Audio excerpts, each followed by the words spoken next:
Quero, pois, lembrar-vos, embora já estejais cientes de tudo uma vez por todas, que o Senhor, tendo libertado um povo, tirando-o da terra do Egito, destruiu depois os que não creram. E os anjos, os que não guardaram o seu estado original, mas abandonaram o seu próprio domicílio, ele tem guardado sob trevas, em algemas eternas, para o juízo do grande dia.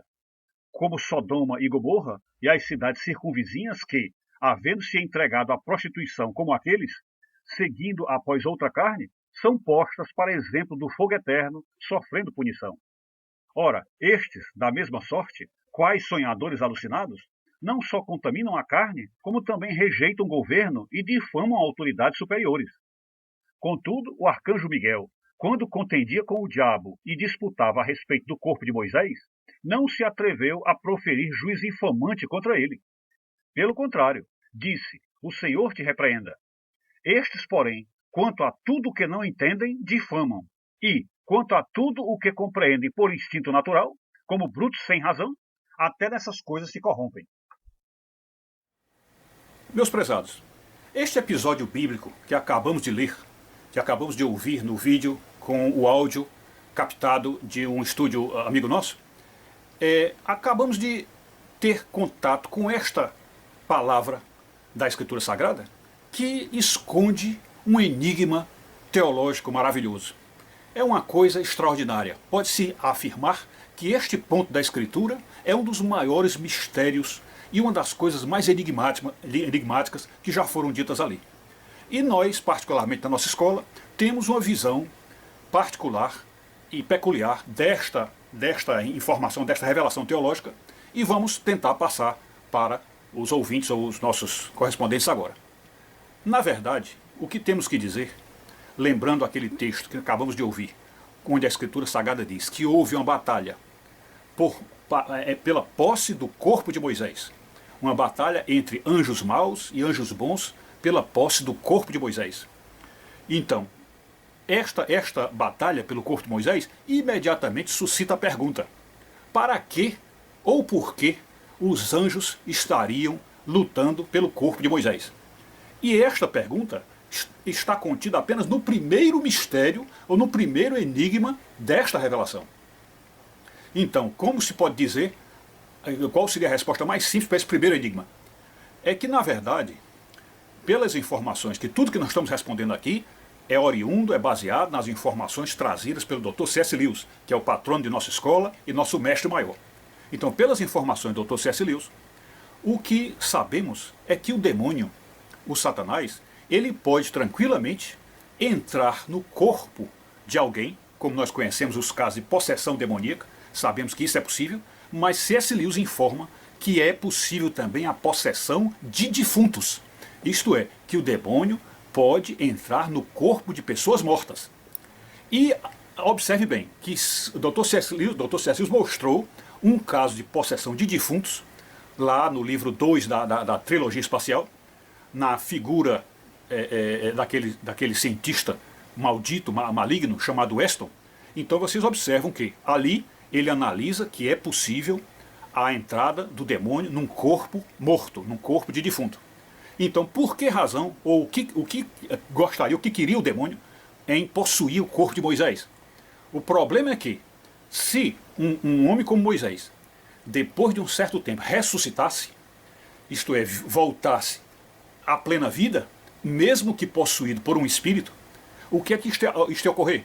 O demônio, sendo perito em se fingir e em se disfarçar, ele faria com que aquele povo de Israel, o povo que estava caminhando para a terra prometida, acabaria sendo iludido, enganado por aquele Moisés redivivo, que para eles certamente seria o próprio Moisés, porque eles talvez chegassem até a supor que Moisés realmente é um anjo, é um homem santificado, é um homem abençoado, porque ressuscitou da morte.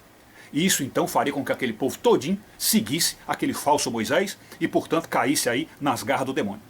Então, para evitar que tal desgraça ocorresse, então os anjos imediatamente correram para lutar pelo corpo de Moisés e preservá-lo e protegê-lo para evitar que essa possessão ocorresse.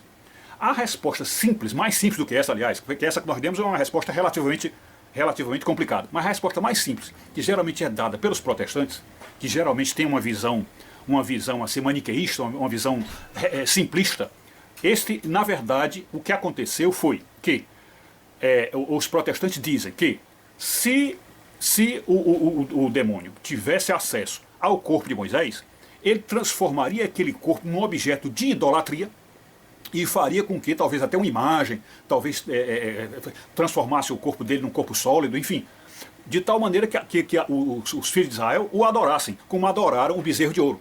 Então, como a visão protestante está sempre voltada para a questão da idolatria, a resposta que os protestantes dão é esta resposta simplória de que seria apenas com essa intenção idolátrica por parte do povo de Israel.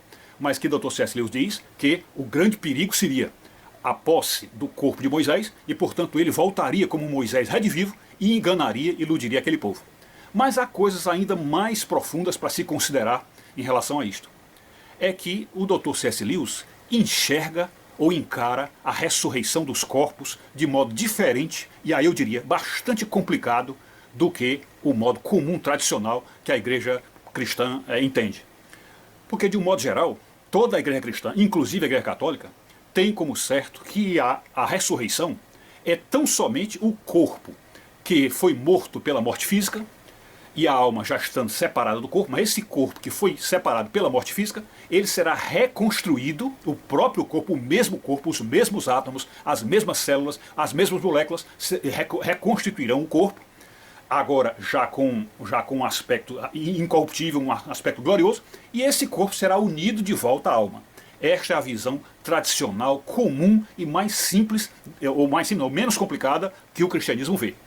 E C.S. Lewis deu uma visão além disso. Ele deu uma forma de ver a ressurreição de uma maneira mais profunda e mais plena, mais perfeita. E eu digo que é a mais perfeita e mais plena porque essa visão que faz a união do corpo antigo, do corpo que viveu, sendo ressuscitado para assumir a mesma alma anterior, então para fazer essa união da alma com o corpo, aí há uma falha, há uma pequena deficiência no meio desse pensamento. Por quê? Porque se houver algum problema em relação, por exemplo, a alguém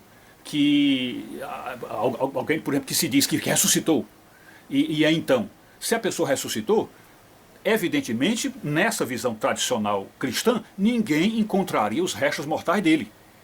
Porque na ressurreição, esse corpo velho teria sido reconstruído e, portanto, estaria associado à alma, portanto, não se encontra, em hipótese alguma, os restos mortais.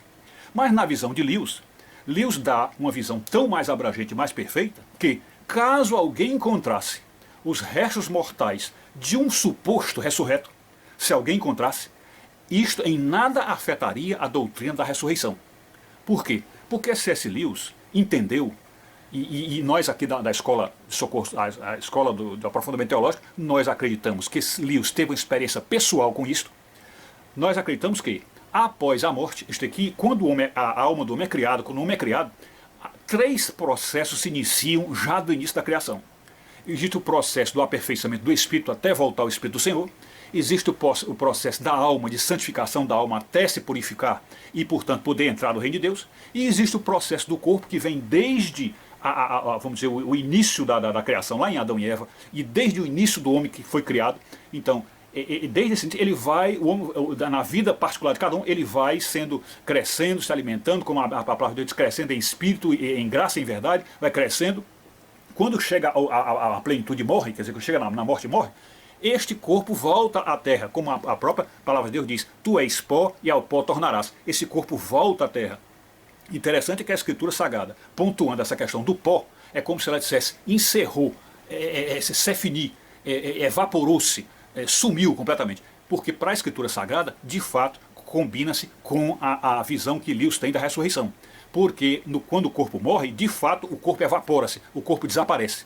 Portanto, essa ressurreição para Lewis não é aquele corpo cujos átomos voltaram aos átomos da natureza, Deus pegar todos esses átomos e refazer tudo de volta. Não. Lewis entende a coisa da seguinte forma, é que o corpo, embora a alma tenha pegado as feições dele, e é por isso que as pessoas após a morte se reconhecerão umas às outras, porque a aparência física do corpo estará na alma, terá marcado a alma, portanto alguém poderá se reconhecer olhando apenas a alma, Mas o que é que Lewis diz? É que o corpo, depois que a pessoa morre, a própria alma, vamos dizer assim, imprimiu a sua forma, que é a forma do corpo, dentro da sua própria energia, da sua própria forma etérica, e portanto essa energia que foi moldada enquanto estava no corpo, ela com o tempo essa energia vai se solidificando. E aí é aquilo que Lewis chama de os sólidos. Então no livro dele chamado O Grande Abismo, que está mal traduzido, o nome do livro é O Grande Divórcio, The Great Divorce.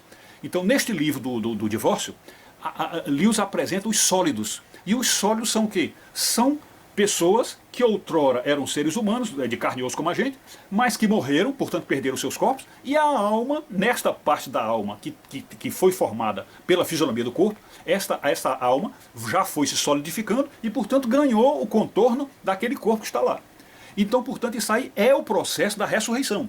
Portanto, quem está além da morte já está ressuscitado, seja ressurreição para o bem, que é para o paraíso, seja ressurreição para o mal, como está lá no livro de João, que a palavra de Deus lá no livro de João diz que uns ressuscitarão para a vida, outros ressuscitarão para a morte. Portanto, a ressurreição já ocorre naturalmente.